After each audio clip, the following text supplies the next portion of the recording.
All right, got to take a break from scrolling on social media and just getting sucked into all of the conflict that exists, whether it's political conflict or Padre fan conflict. It's good to have an outlet here called Section 1904 each and every day where you and I can just chat. He's John. I'm Darren. Welcome in Section 1904, 100% listener supported. We do appreciate that. No ads, no advertising. Just you guys keeping us afloat here for about an hour per day, front row seat, delivered to the inbox, reminding everybody, in case you didn't know, that the Chargers used to play in San Diego, and now they're going to practice in San Diego for a couple of days as well. So lots of conflict out there, John. I don't know if you're doing a better job of avoiding some of this than I am, but whether it's television executives at ends with their talent, some TV show drama, other things happening as it relates to sports.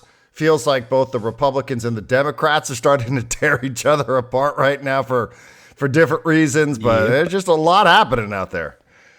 Yeah, the closest I got to it was, I think, yesterday morning. I saw the conflict amongst Padre fans, and I stepped into the middle of the battlegrounds and just asked a simple question. And our buddy H.J. Preller replied to me and said, "John, don't do this." And I had a whole reply written out. I'm like, "What do you mean don't do this?" And I was like, no, you know what? He's right. I don't need this in my life. And I just wandered off. So no, I've been very conflict averse the last couple days, Darren. Okay, wait, go on, because I've been a bit distracted. I must have missed this. I've seen, I don't know that we're even talking about the same thing, which I think speaks to just the overall Which one are you tone out there. Yeah, what are you talking about? So the one I'm talking about is Too Much Morton's on Twitter, who I think is I think he's a great follow because he does a good job of following the Padres minor leaguers, and he's got a lot of pretty good thoughts on them, although he's pretty optimistic on them. Basically gave the same speech that everyone gives from time to time, which is like, why are you Padre fans hating this team so much? Like, they've been in playoff position all year long. Do you not remember how terrible things were like 6 or 7 years ago as a Padre fan? And the rest of the Padre fans are like, oh, he's been bought off by A.J. Preller. He always says nice things about the team ever since A.J. Preller said his name on the radio. He's, you can't trust him anymore. He's whatever.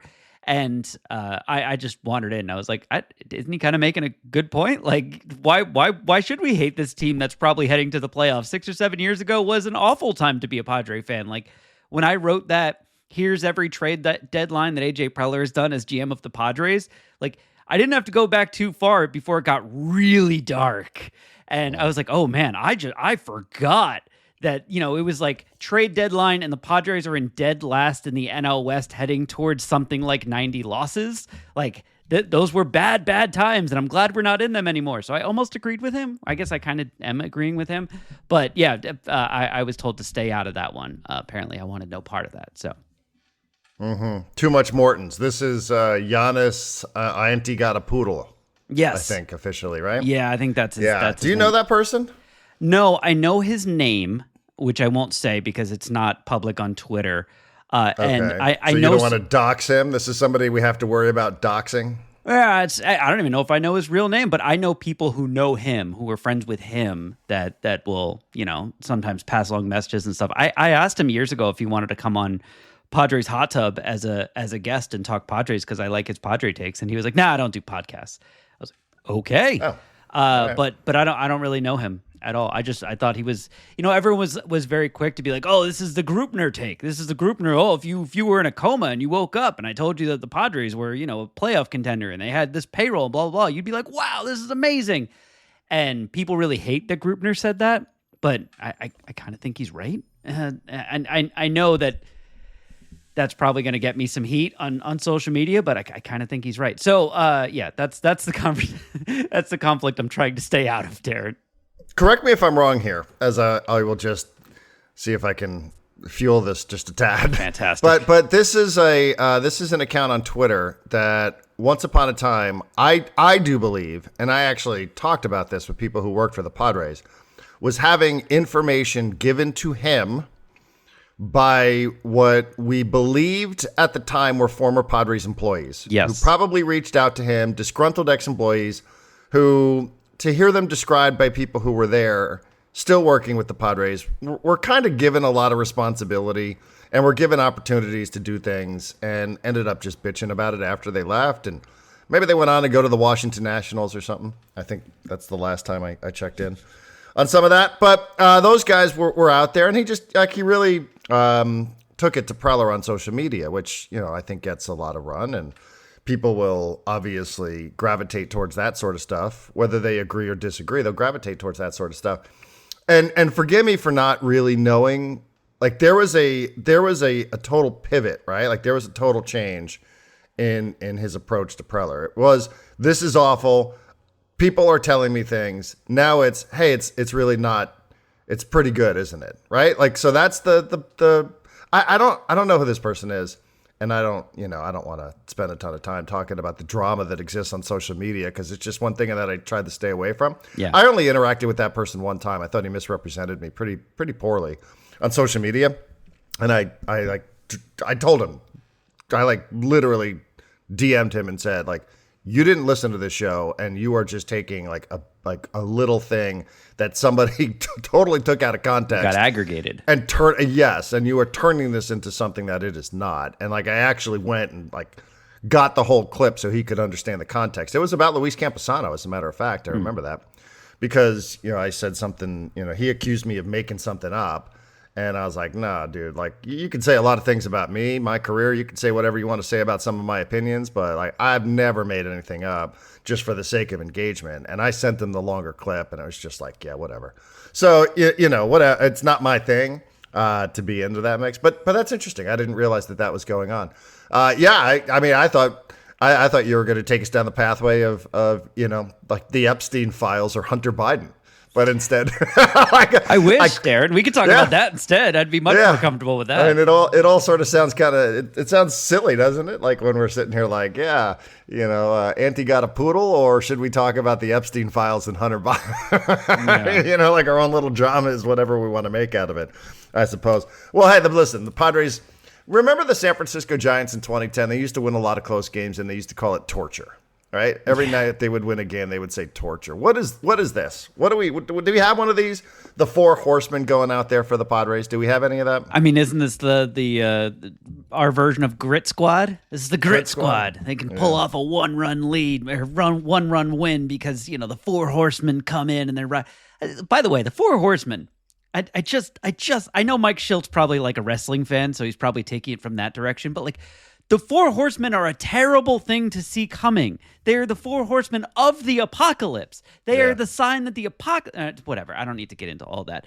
Well, it's the apocalypse if you're the opposing hitters, John. I guess I guess that's true. No, I mean, this is what teams that have good pitching and pretty good defense, this is how they win when they don't have any offense. And, the Padres offense, while it seems to be good, is still pretty inconsistent.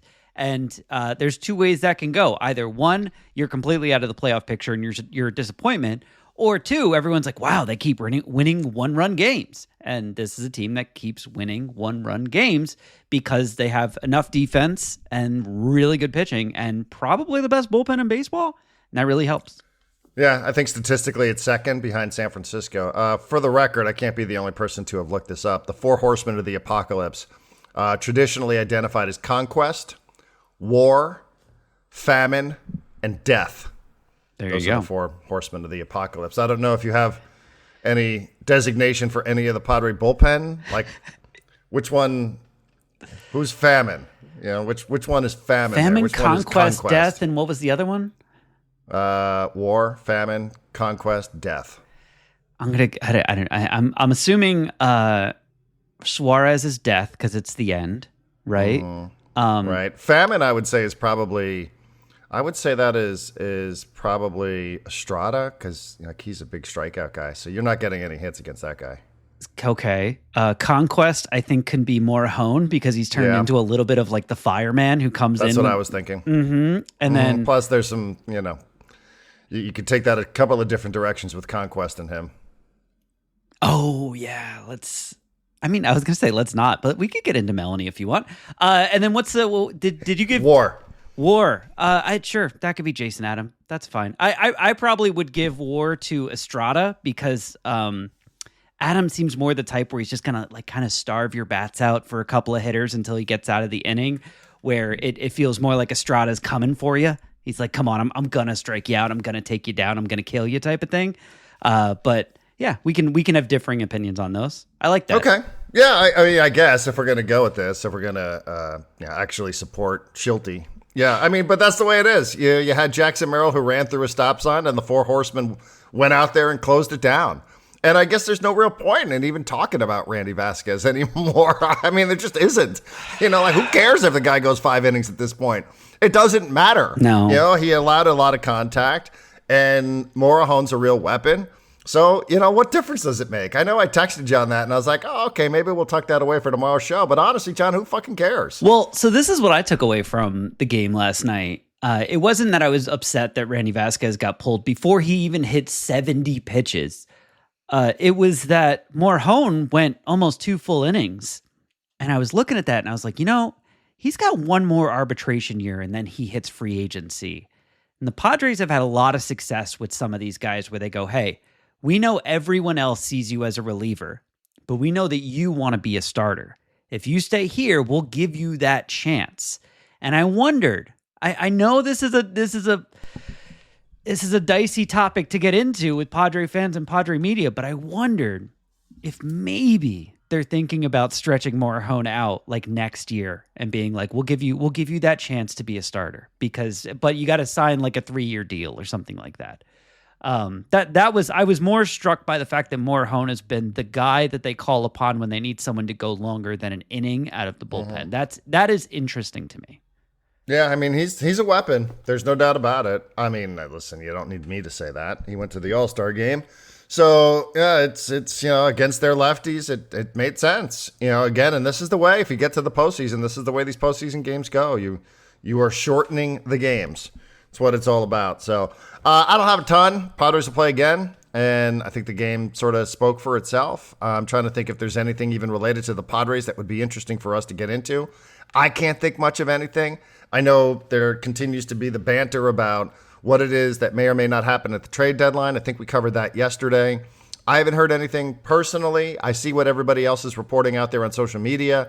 I think John Heyman put something out there that the Padres were interested in everything, all the things that they were interested in. So the only thing that I can tell you that I've heard directly, and it's not to say that other people aren't right. I mean, I think A.J. Cassavell probably is right, that they are going to add a couple of hitters.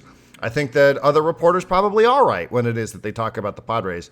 I just always like to say, what have I heard directly? I heard that they're in on a starting pitcher. I don't know who it is.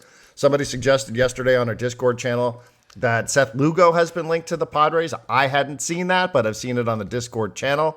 I don't know exactly. I don't know. All I know is I heard they're in on a starting pitcher. So that feels like the right idea for me. Yes, I think we spent more time talking about offense, production, left field, but I also think a starting pitcher seems like a pretty good idea to me. I don't know what tier of starting pitcher it's going to be, but that's the only thing I can tell you that I've heard directly.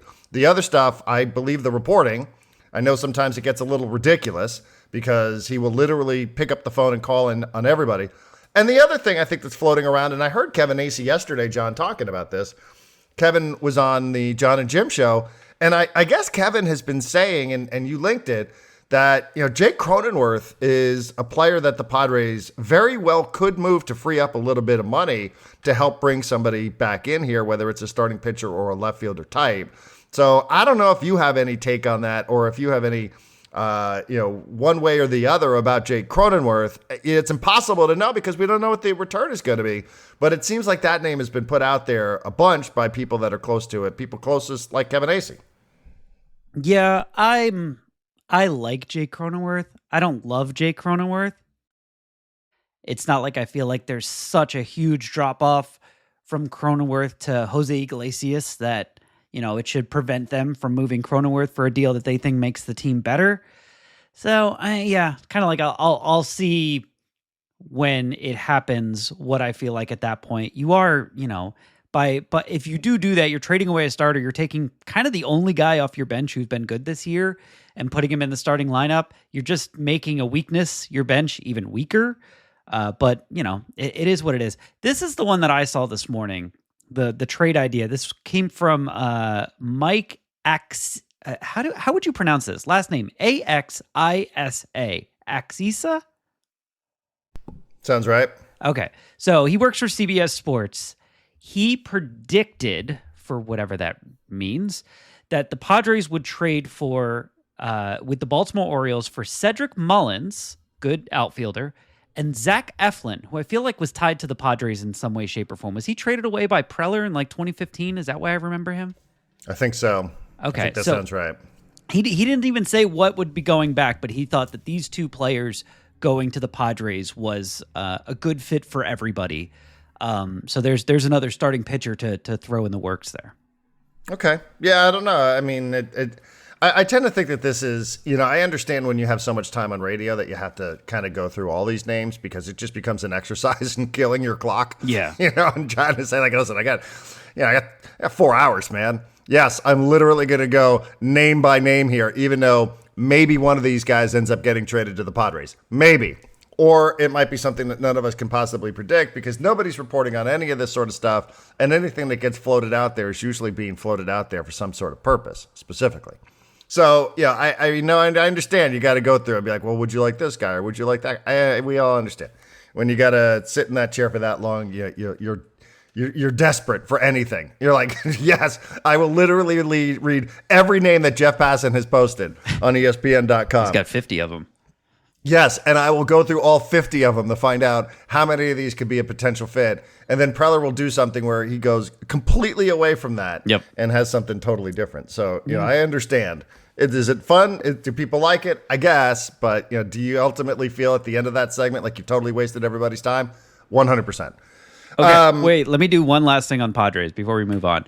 The Padres have won, I think, 7 of their last 9 games. I think I saw AC wrote that, which is great. Like we've saw right before the trade deadline, they were playing better. They're playing a little bit better coming out of the trade deadline than they were previously. They're winning games. That's good. They're winning series. That's great. I pointed out the stat yesterday that they're much, much better in day games than they are night games, right? But the thing that I didn't point out is that they're also much better against teams that are under 500 this year. They are 20 and 32 against teams that are over 500, which does not include the Miami Marlins, but does include the St. Louis Cardinals. Also doesn't include the Washington Nationals. So as much as I appreciate them winning the series in Washington, as much as I hope that they win this series in Miami, I'm kind of circling this series in St. Louis to be like, is this for real, or are you just playing bad teams? I want to see. Zach Eflin, by the way, was drafted by the Padres. He was a first-round draft pick. I want to say this was, oh, boy, would this have been a Josh Burns? Might have been. Could have been. He was drafted in the first round, 2012 amateur draft. So that's right about Hoyer out and Burns in, somewhere in that area. That's way before AJ Preller. And then he was traded by the Padres with Yasmani Grandal and Joe Wieland to the Dodgers for Tim Fedorovich and Matt Kemp. That was it. Okay, so he was one of the AJ Preller trades who got sent out. Interesting. Mm-hmm. Then he got traded by the Dodgers to the Phillies for Jimmy Rollins. And then he's bounced around, free agency, Rays, traded by the Rays to the Orioles for some guys that I'm not clear who they are. Yeah, he's been around a little bit. Free agent 2026. So, yeah, I mean, I think it's going to be, I think it will be eventful. That's the one thing it sounds like it's going to be. Yeah. It's going to be eventful for sure. All right. So, our top story in the Padres the Section 1904 front row seat today. With the slide, Chargers return to San Diego for 2 practices. And this comes, I think, a day after the Chargers put out a social media post, a video of Phillip Rivers announcing that he is retiring as a Charger. You and I have both seen this. You reposted this. I thought about reposting this and then said, I just cannot bring myself, even though I loved Rivers and had a great relationship with him, I cannot bring myself to repost something that the Chargers are posting. I just cannot do it. Apologies to Adrian Garcia Marquez. I just can't. But I don't know. The timing on that felt like it was maybe not coincidental. But 17-year career, Phillip Rivers, very emotional. Somebody pointed out the word San Diego never appear in this 4 or 5 minute video, but he does talk a lot about San Diego. He does talk about driving into the Murph, driving into the stadium, the tailgating. The Chargers did put, their social media team did put a bunch of video from the parking lot at Qualcomm Stadium in this as well. Rivers talks about how much it meant to him to play and all the things that drove him. And then at the end of the video, there's this nice twist where a bunch of linemen show up at the front door. I want to say it was Nick Hardwick and Chris Dielman, Jeremy Clary, and Marcus McNeil. Correct. So the 4 of those guys showed up, and it was a surprise. And Rivers gets choked up talking about how much he loved playing, and he's going to retire, and he's retiring as a Charger, which honestly, I kind of thought he did retire. But, is that timing is very interesting. And also Antonio Gates, as John put in the front row seat here today, delivered to your inbox each and every morning, has just had a day named after him from Mayor Todd Gloria. So what's going on here, John? I think the Chargers are trying to reclaim some of the San Diego market for themselves. If I were to guess, they view this as an opportunity to not just mend some fences, but pick up some fans. And the way to do that is to tap into everyone's, good memories. So I would not be surprised, even though that video seemed like it was shot in Phillip Rivers' home in Alabama, which is the only reason why I'm not making jokes about the fact that John Spanos called him via FaceTime instead of showing up like everybody else. But I would not be surprised if Phillip Rivers made some sort of appearance at these practices, even if it's just standing on the sidelines, chatting with Jim Harbaugh and the Chargers coaches. Same with Antonio Gates. I did notice that when the Chargers rolled out their new uniforms for this year, one of them was the dark blue Chargers color that they wore for, I don't know, the last 30 years they were in San Diego, 20 years they were in San Diego.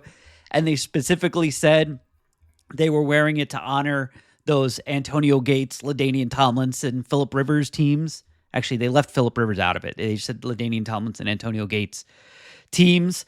So I think they either think enough time has passed that they can come back and reclaim this market, or they're just like, hey, start putting in the work now. Let's see how it goes.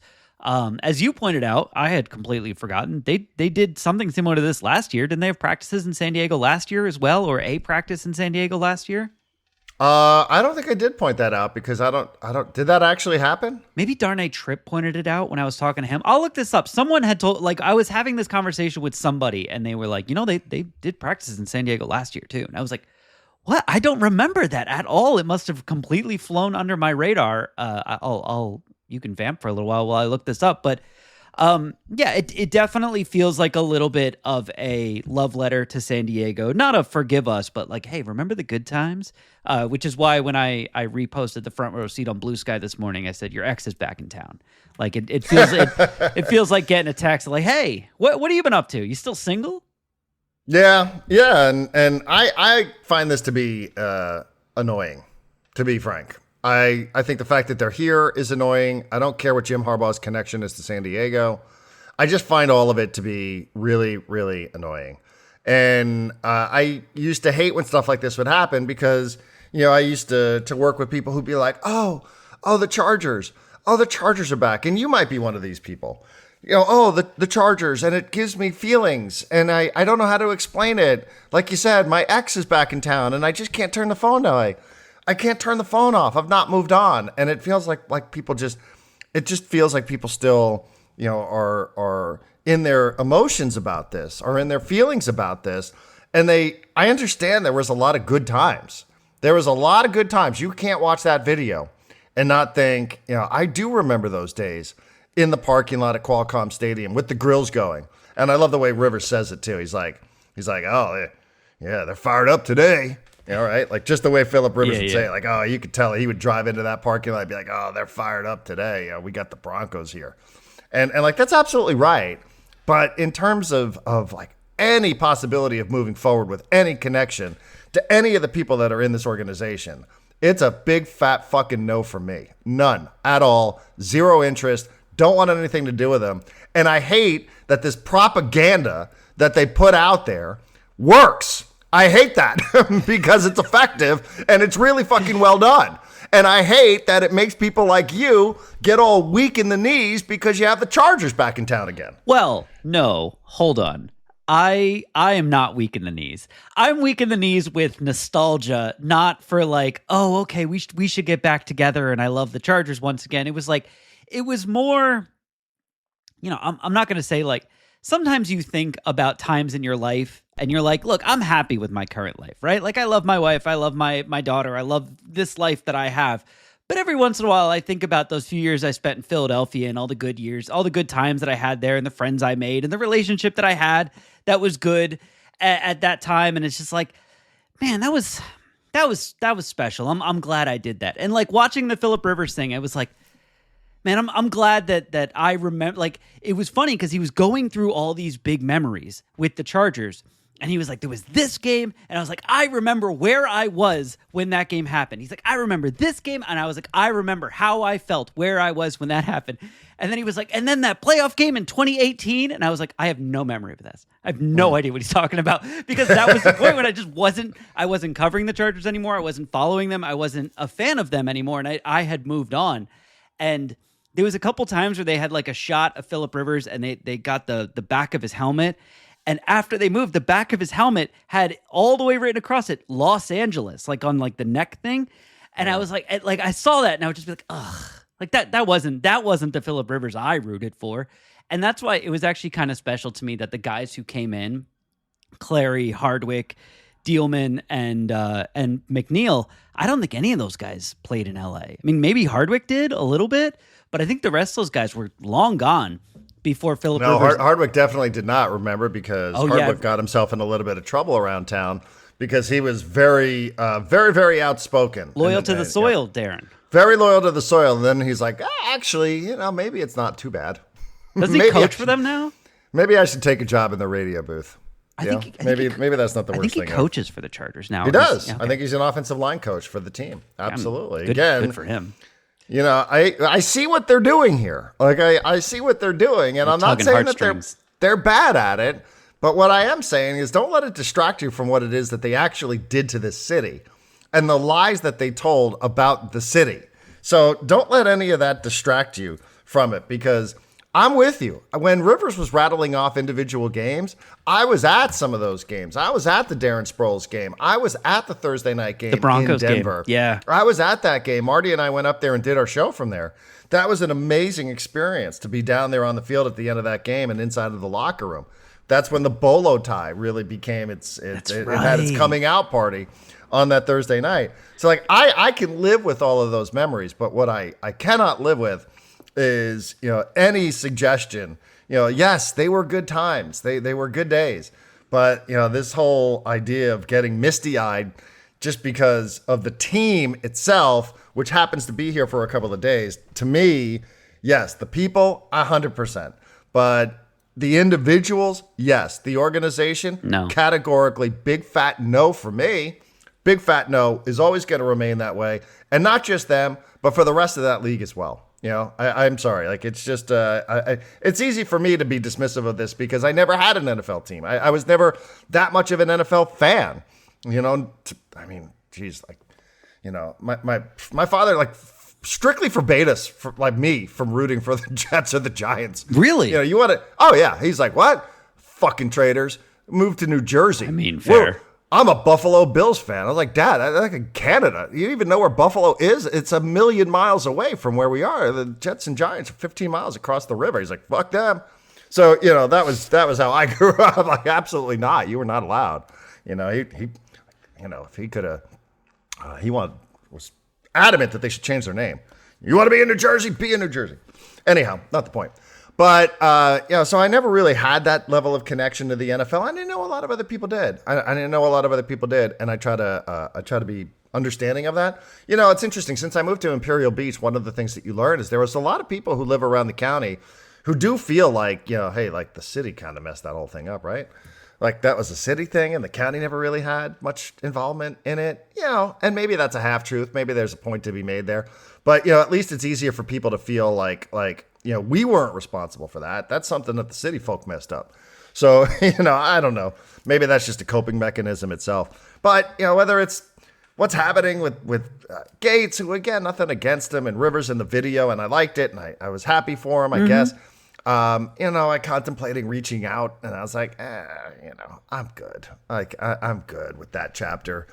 Just, you look back, you stay back. And, I think for me, I'm more interested in moving forward.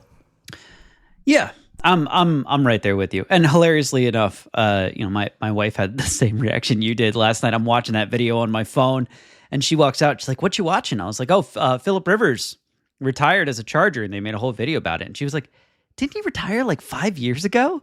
I was like, "What?" That's what I kind of thought. Or is this now is the clock on his Hall of Fame career start now? Or I don't know. I think it starts from when you last played. So I don't think so. Yeah, the whole thing is a little weird, but it did seem very much tied to these practices in San Diego, which I forget who told me they had practices last year. I cannot find evidence of that anywhere. So maybe this is the first time that they've brought the team back to San Diego since. But yeah, I would not be shocked if Phillip Rivers is kind of being used as a little bit of like, hey, we know you're mad at Dean Spanos, but don't think about that. Don't think about that. Antonio Gates and Phillip Rivers are here. Look at that. Remember them? Remember how much you love them? You want an autograph? Hey, you want a jersey? Come on up. You want some tickets? Be a Charger fan. It's like, I think there's a little bit of that going on.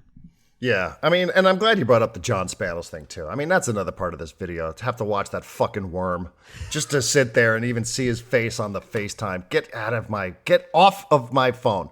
I don't want you on my phone. Get away from me. So, I don't know. That's just a little pasty-faced little gnome. Can't stand that kid. Fucking twerp.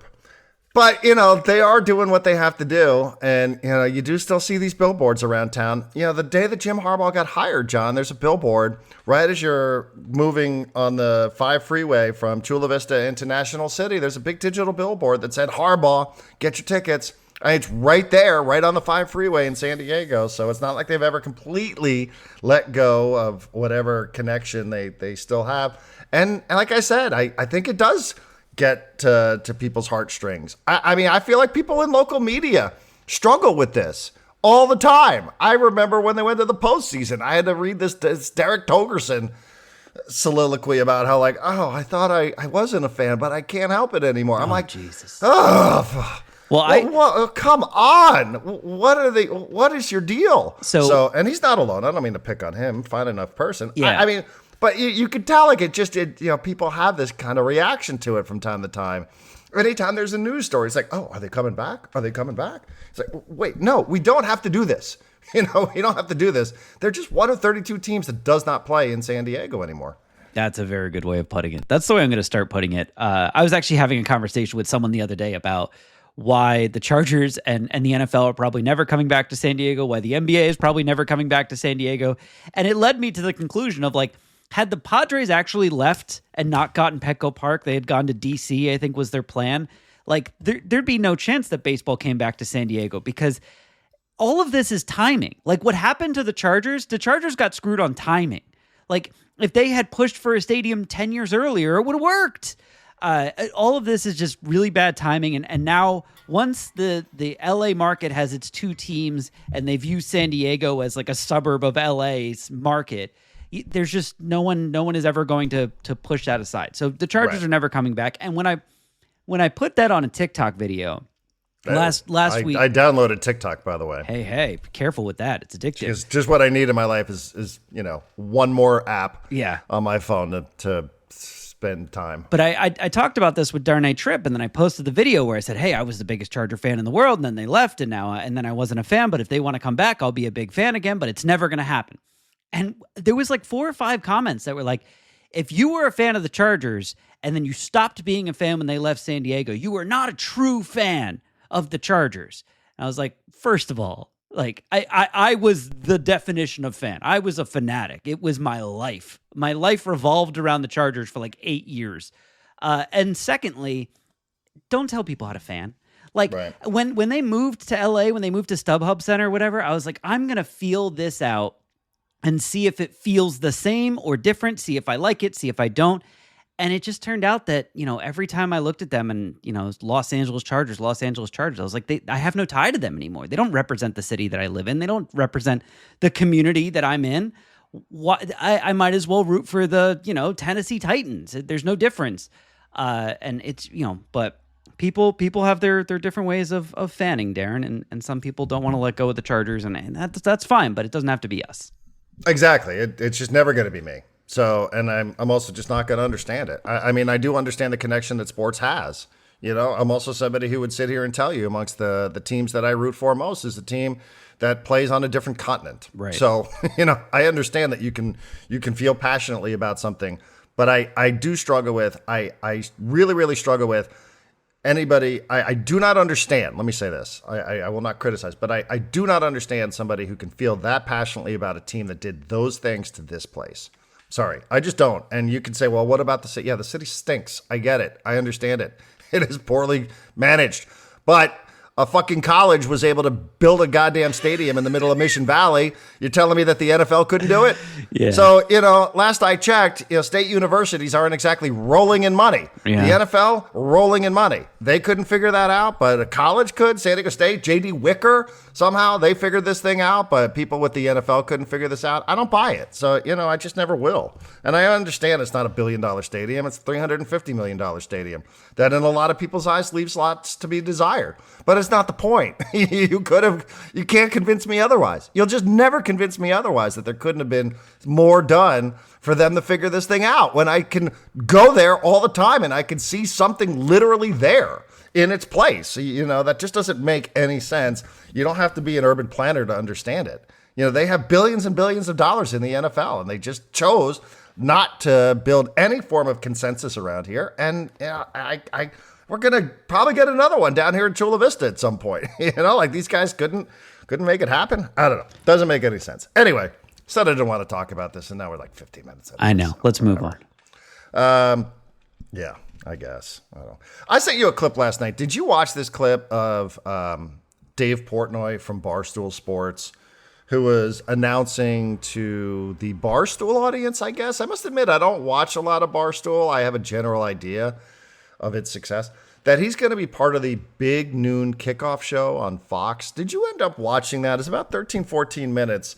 And one of the things that he said to me that was so interesting, or not to me, one of the things that he said on this video that was interesting to me, I suppose, was that they don't even really know what he's going to do on the show. That the president of Fox Sports, Eric Shanks, flew from Los Angeles to Nantucket to go hang out at Dave Portnoy's house to talk to him about partnering up Barstool Sports and Fox. I guess there's going to be a daily show during the week, and he himself, Dave Portnoy, is going to be on the big noon kickoff show. But they have no idea what he's actually going to do. And he was sort of spitballing with a couple of guys who I recognize facially, but I don't know who really they are. And they were sort of spitballing what some of these ideas were. And I thought, well, what an interesting thing that you're just willing to hire somebody without even actually knowing what it is that you want the person to do.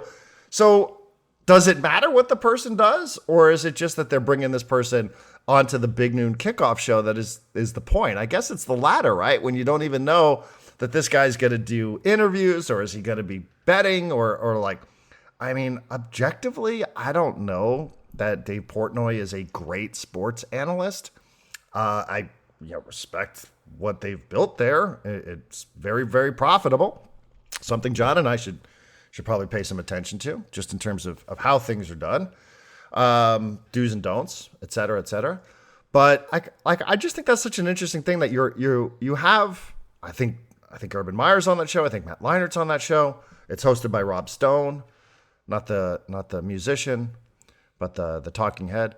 And they're just like, yeah, we're just going to hire this guy just because, we just want to bring him in and we'll figure out what to do with him somewhere down the road. I just find that to be such a, I don't know. Is that the right chronology for hiring? I guess it is in 2025. Okay. A few things. First, obligatory, I once knew a man from Nantucket. Secondly, I did not watch the video because what you sent me was an article, and I think the video was in the article, but I ended up reading the article, which was about how TV stations like ESPN and Fox are basically outsourcing content creation by bringing in people like Dave Portnoy and Barstool. I don't want to give away my endpoint here, and telling them, like, do whatever you want. Like, you have our airways, do whatever you want with them. As far as why they're not saying what he's going to do, there's a couple reasons. One, they don't want to give out the perception that Fox is controlling Dave Portnoy because Dave Portnoy can never be controlled. Two, I can tell you exactly how this conversation went. We're looking for our own Pat McAfee over at Fox Sports 1, and we think it could be you. Now, how would you describe what Pat McAfee does at ESPN? He does everything. He does everything. He hosts the All-Star game. He's doing hype videos during an NBA game. He's hosting a daily show. He's on their college kickoff show. He does everything. And if you were to say, like, is he there because he's a great analyst? No, he's there because he has an audience. Like, you could say he's a great hype man. He is a great hype man. But the reason he's there is because he has an audience, and ESPN was like, we want that audience. And in which case, the article is kind of correct. Like, what ESPN and Fox are doing is they're saying, like, we no longer have the audience that we can deliver to talent. We need talent to bring their audience, which was always a thing in podcasting, right? I've been in rooms of hiring talent to host podcasts and radio shows, but mostly podcasts, where they look at what's their follower count on Instagram? How often do they tweet? What type of audience do they have? Can they bring with them? And this is just where we are now, where Fox is like, we can't generate the audience just because we have a nationwide cable channel with good games on it. We need to have someone with an audience bring their audience to us. And we'll put no restrictions on them, whatever. We'll just say, bring your audience to us. Here is some money. Try not to get us, in legal jeopardy in whatever you do. So he's going to be Fox's Pat McAfee. And the thing about Dave Portnoy, you're not wrong. He's boring. He's a more boring version of Pat McAfee, and he's not a former player. So no one respects him, and no one cares about the things that he has to say. So I don't imagine this is going to go well, but I don't know. I've been looking at Barstool for 10, 15 years going, like, at some point, like, whether it's the very credible rape allegations against Dave Portnoy or the incredible racist and sexist things he says into a microphone on camera, like, something is going to sink him or this company unless they cut ties with him, and they have refused to do so. So maybe I'm wrong. Maybe Dave Portnoy is a rocket ship, and Fox Sports is just hooking their rope to it. I think all of that is well said, and I've read a lot of this as well. I don't follow it, I don't like report on it or any of that sort of stuff. I'm just kind of like, oh, okay, they're doing a thing over there, and it seems to make a lot of noise, and it seems to get a lot of attention. Isn't that interesting? Yeah, I mean, I guess for me as a viewer, John, what it is that I'm wondering is I'm being selfish here because I'm not, everything that you said, people can look this up, and there's been lots of things that have been written and discussed about this company. But I'm just selfishly thinking as a viewer, as somebody who does like a good college football pregame show, like, what am I getting out of this? What am I, the viewer, getting out of this? How is this going to make me smarter? How is this going to make me more prepared to watch college football? Because what I know about him is he's a Michigan fan, right? So, like, is it, it's going to be edgy with him and Urban Meyer up there, Michigan and Ohio State. All right. But even still, in that conversation, I don't really care what Dave Portnoy has to say. One of those guys is much smarter than the other one, which does not make for a great conversation. Yeah, one of the guys is one of the greatest coaches of a generation, and would probably be considered the greatest coach if it wasn't for Nick Saban. Yeah. So, what am I going to get there? Like, how is this making my viewing experience any better? And I guess we'll have to wait and see, since they don't even know what the guy's going to do. And that was Portnoy saying that. He's like, I was like, I don't know. He sort of made it sound like he was going to be in a bit of a Rush Limbaugh role, where he was going to be off to the side and allowed to buzz in, perhaps, and say, I'm challenging this comment or I'm challenging the statement. He's like, that's one of the ideas that we have. I'm like, I don't know. I went through that with the Rush Limbaugh stuff. Wasn't great, got to be honest. And I don't even mean that just in terms of politically. I don't know. I don't know enough about Dave Portnoy to know where he stands or is aligned politically. I'm guessing it's probably not with me, but doesn't matter. Don't really care. Lots of people on television are probably not aligned with me. It doesn't make them bad at what they do. Like just to analyze the football game. That's all I really want. Yeah. Tell me about the football game. Are you going to do some interviews? Or like your interview is going to be interesting? Like what are you bringing me as a viewer, as somebody, who doesn't watch a lot of pregame shows, but I do like waking up on a Saturday and watching a college football pregame show. Yeah. I mean, if I were to guess here, I think what's the ESPN one called? Game Day. Game Day has always been great, right? But in the last few years, the crowd has become a much bigger character than it used to be. The crowd just used to be the background. And then it was the crowd plus signs, and that was fine. And then it was crowd plus signs plus like mascots would be out there. And it was like, oh, okay, this is getting fun. But McAfee was really brought in to be someone who could ruffle Nick Saban's feathers, I think, which was funny. And B, like a conduit to the crowd, right? He's their hype man. He's getting them, and he's making the crowd feel like a bigger part of the show. And if I were to guess, Big Noon Kickoff is like, how do we get a bigger audience at our show? How do we get the crowd to be rowdier at our show? Like they're not looking at this in terms of, is our analysis better than ESPN's analysis? They're looking at it in terms of, did we get a bigger audience? Did we get a bigger crowd? Literally in-person crowd for this TV event. Did we get a bigger crowd, and were they rowdier? I think that's what this is. It's like an arms race for a thing that for a TV show does not really matter. Like Game Day really could happen in a studio and be 80% as good as it is. But the fact that they're so hyper-focused on the crowd, I think is probably a bad sign for people like me. Is that Dave, though? Is that what I see, again, this is where I'm going to plead a little bit of ignorance. That's Barstool. That's more Barstool than Dave. In that Barstool has always been like they're really in touch with the college audience. If you ever drive down like Fraternity Row at any college, you see the Barstool flag all over the place. Yeah, Saturdays are for the boys, et cetera, et cetera. And so I think they think just by having Dave, who's kind of the leader of Barstool, they're going to get those crowds showing up to their events. Be my guess. By the way, speaking of Pat McAfee, a friend of mine works for Major League Baseball and was at the All-Star game and said that he couldn't have been nicer. I've heard he's a nice guy. I also heard like could not have been nicer and more willing to help, and was really like double, triple checking. Like, is this okay? Is it going okay? Is this what you guys are looking for? Is this what you want?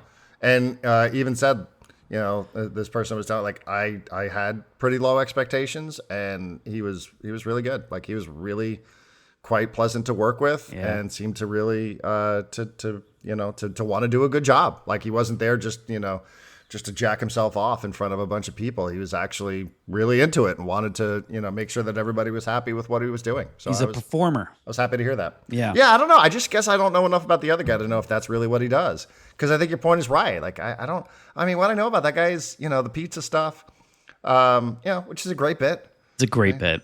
It is a great bit. I mean, it really is. It's a great bit. And, I think he has done some good things. I think he raised a lot of money for restaurants, and, that was coming out of COVID. So, I just don't, I don't know where any of this is going. Honestly, fuck it all. I just get up and watch European soccer in the fall anyway now. So, my watching these pregame shows, I guess, is just something that has passed me by. I guess it's just something that no longer feels like it's for me. And I can live with that. I guess I'm okay with that. I like the ESPN one still. I really like when they have a good celebrity on who's fun, that has like ties to whatever school they're at. I like the fact that they've started mixing in these like small schools that are playing like big games for them, even if it's not like the biggest game in the country, and they'll go to like a little like Texas State University versus whatever. Like, those are really fun for me. Fox has not given me enough reason to flip on their competitive show that's on at the same time, I believe. So I'll just keep watching the ESPN one until it gets so bad that I can't anymore. I'm sure there's probably a pretty good pregame show somewhere that is streaming online. As a matter of fact, I learned that Barstool had been doing that. I didn't know. I really had no idea until I watched this clip of Portnoy doing it. All right. Well, we'll call it a wrap there. I guess we'll save the Pod Save America guys versus Hunter Biden for a different day. And Trump versus the CBS, the late night crowd, huh? Did you see all the late night reaction? Did you see what was going on at Colbert's studio and what was going on with Jon Stewart? on Monday night? I saw some of it. I don't know if I saw all of it, but I saw a good chunk of it. I was also going to say, the whole like Trump wanting the racist names for teams back Too, yeah. is a part of everything, and we learned more about NASCAR coming to San Diego, and it's one of these days you're going to give me enough time to rant about the NFL Players Association. We got lots to talk about this I know. week. I feel like that's its own show. Because I need to sit back and listen to you on that one. You're much more in tune with the NFL Players Association guy going to eat chicken wings in Atlanta or wherever. It's such a good story. And it includes a really good Game of Thrones reference in the middle of it. It's such a good story. I think it was Pablo Torre who has done some good investigative work, journalism on that. All of this is so the leader of the NFLPA and the second in command of the NFLPA have now both resigned. And this only happened because of that Pablo Torre podcast that I was begging you to listen to like a month ago. If Pablo doesn't put out that podcast with Mike Florio, none of this comes to light. None of this happens. The Players Association just deals with it. So it's very fun for me, a podcaster who's doing this show with you, to see a sports podcast have such a huge impact on sports. All right, we will get that done. I do promise you on that one. Yeah, the whole thing. I mean, we all would agree, right? The whole Washington is the football thing is just a distraction, correct? Yeah. Yeah. Okay. Right.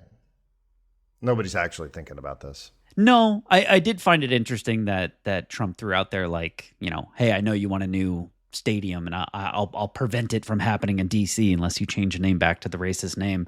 But they also were looking at Virginia as a place that they could put the stadium too. So I don't know that it's the end of the world for them. But since we were just talking about the Chargers versus the city of San Diego and all that, that was the interesting part of it for me. Trump going like, I can stand in the way of your stadium unless you change the name. I was like, oh, that's a real threat. That's intriguing. Well, can he legally? Does that even matter? I have no idea. Since when has the law mattered, Darren? I don't know. I'm loath to say this right at the end of the podcast, but there is like one person who I when we see Trump sticking his nose into sports, right? Pete Rose, we talked about that with Jared Diamond. This stuff, we see what it is that he's doing. There's like one person who I'm surprised hasn't played the Trump card, and that would be Trevor Bauer. Yeah. I'm not trying to give anybody any ideas here, but there is part of me that sits back and like, if ever you were going to, it seems to fit in with all of the things that, he wants to push back against, right? And it seems like that would be somewhat in that space, that if Trevor Bauer felt like, oh, what if I can get Donald Trump to talk about how I should be back in baseball, and I got blacklisted because of these phony allegations, even though there's a lot more credibility to them. I've been waiting one day to see if that would pop up and see if he would just make everybody's life miserable by demanding that Trevor Bauer somehow return to Major League Baseball. Like, the thing that nobody was talking about is now the thing that he's going to talk about, which, again, sort of kind of fits the profile for him, but we haven't gotten there yet. So hopefully Trevor's not a subscriber. No, I am enjoying this part of Trevor Bauer's career just because the Schadenfreude of him giving up like 550-foot long tanks to players in the Japanese baseball league or wherever he's pitching now. So he's got other things to sort out before he can come back to MLB. But no, I've done the same thing where I'm like, if at the end of his career he goes, yeah, I couldn't get on board with the politics of it, I'd be like, okay, cool, a little bit of respect. So I'm hoping for that. I'm being optimistic about it. All right, thank you all for the support. We appreciate it, and we will do it again on Wednesday. I'm off to interview John's favorite SDFC player, Manu Dua. Don't forget the skills competition. Heck yeah. The MLS skills competition with Anders Dreyer coming up tonight. I will try to watch that. I have not set an alarm, but we'll try to watch that. I don't know that I've ever watched the skills competition before, but why not? Why not watch it tonight and then the All-Star game tomorrow? So thank you for the support, everybody. We appreciate it. Enjoy the rest of your Tuesday, and we will talk to you when we talk to you.